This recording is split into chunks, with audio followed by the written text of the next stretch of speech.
Hello, I'm Robert J. Sawyer, and this is Supernatural Investigator. This week, we investigate the concept of reincarnation.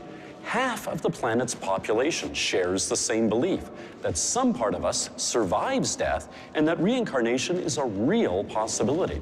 You may be surprised to learn that the most compelling support does not come from the world of religious or spiritual studies, but from the world of science. Tom Harper is one of those seeking answers, and this week, he's our supernatural investigator.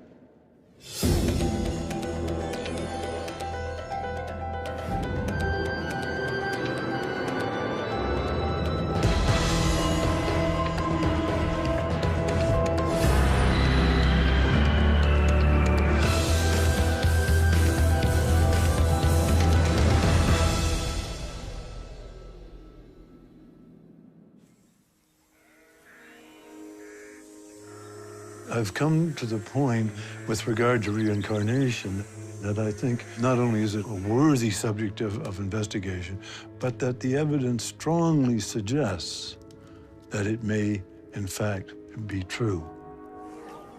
Well over 50% of the Earth's inhabitants believe in some form of reincarnation. So it's very widespread. And for Tom Harper, the most compelling evidence comes from the work of the late Dr. Ian Stevenson and his successor, Dr. Jim Tucker. This work began here at the University of Virginia back around 1960. Ian Stevenson was the chairman of the Department of Psychiatry. When he heard about these cases from various parts of the world of very young children who said that they remember previous lives, and he was curious enough where he decided to investigate and spent the next 40 years of his career traveling to various parts of the world. And he and his colleagues during that time, we've now collected over 2,500 cases of these young children who are making these claims. So then our task becomes trying to sort out what is this? What is causing kids to say this? And one way to test this is to see if what the child says actually matches a particular person who lived and died in the past. Ian Stevenson would actually go to the city, take the child with him, and in some cases, the child would point to specific places, bringing up specific dates and places and names. Of course, we can't rule out coincidence. We can pretty much rule out fraud in most cases because Dr. Stevenson was a very careful investigator. He wrote in an academic style and like a lawyer, presenting the witnesses, where the evidence came from. He had subjects take lie detector tests, sign affidavits. He was so concerned that the evidence would be accepted in the scientific community. We use the term solved and unsolved. And solved means that a previous person has been identified whose life matches the statements that the child made. Of the 2,500, it's probably roughly 50-50 the ones that have been solved versus not solved. Even to his dying day in 2007, he never claimed to the scientific world, I have got the ironclad proof. Remember, he had that skeptical spirit. Nevertheless, someone as careful as he was so strongly moved towards the possibility is, to me, a fairly powerful argument. James Leininger was a little boy in Louisiana who began saying that his plane had crashed, that he had been shot down by the Japanese. He gave some very specific details. In fact, this was when he was 2. His parents were able to ask him questions about these horrific nightmares he had about a plane crash. And he was able to say that he had been shot down by the Japanese and that his plane had flown from the Natoma, is what he named the boat that his plane had taken off of. In addition, the boy later saw a picture of Iwo Jima and said that was where he was shot down. Also began saying that he was the 3rd James. When his dad searched online, he eventually found that there was the USS Natoma Bay. The Natoma Bay was involved in the Iwo Jima operation. There was one pilot from the Natoma that was killed in Iwo Jima, and his name was James Houston, Jr. So James Leininger would be the 3rd James after the Jr. Another detail that James gave was that he had a friend named Jack Larson, and it turned out that there was another pilot on the Natoma named Jack Larson.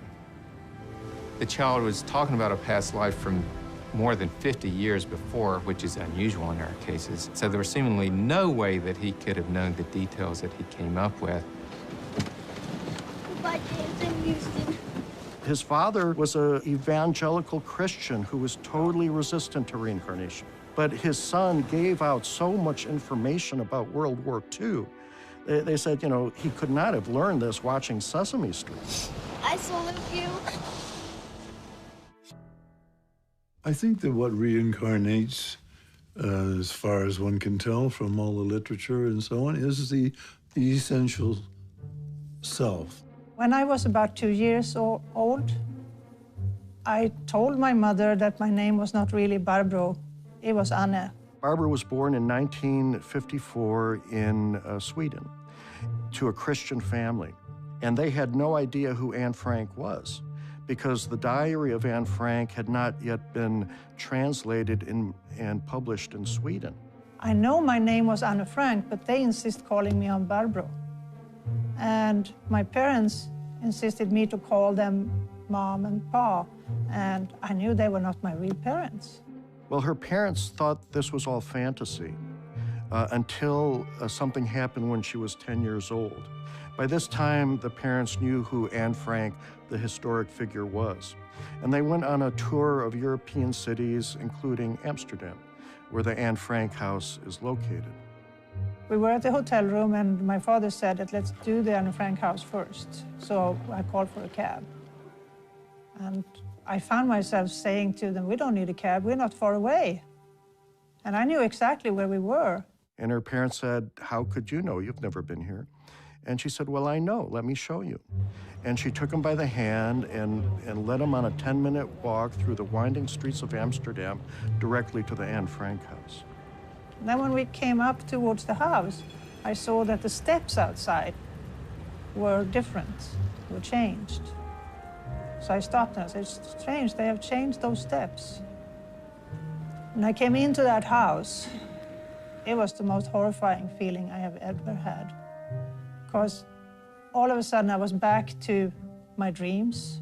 I recognized everything I had seen ever since I was a little child. And Barbara looked at a wall in a room where Anne had spent time, and she said to her mother, look, the pictures of the movie stars are still on the wall. I saw all these pictures from newspaper magazines that was cut out, and it was from movie stars and song stars and things. And I said to my mother, look, the pictures are still there. And it was like almost coming home. And she said, what pictures? And she looked on the wall, and I looked on the wall, and there were no pictures there. She got confused, started to cry, and the mother said, well, let's ask the tour guide.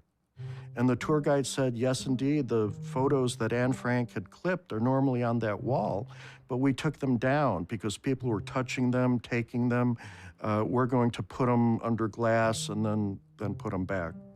And her parents at that point realized she was not having fantasies, that she was having memories of a past lifetime. Barbara not only had the memories, she also replicated the talent of Anne Frank and was a child prodigy writer.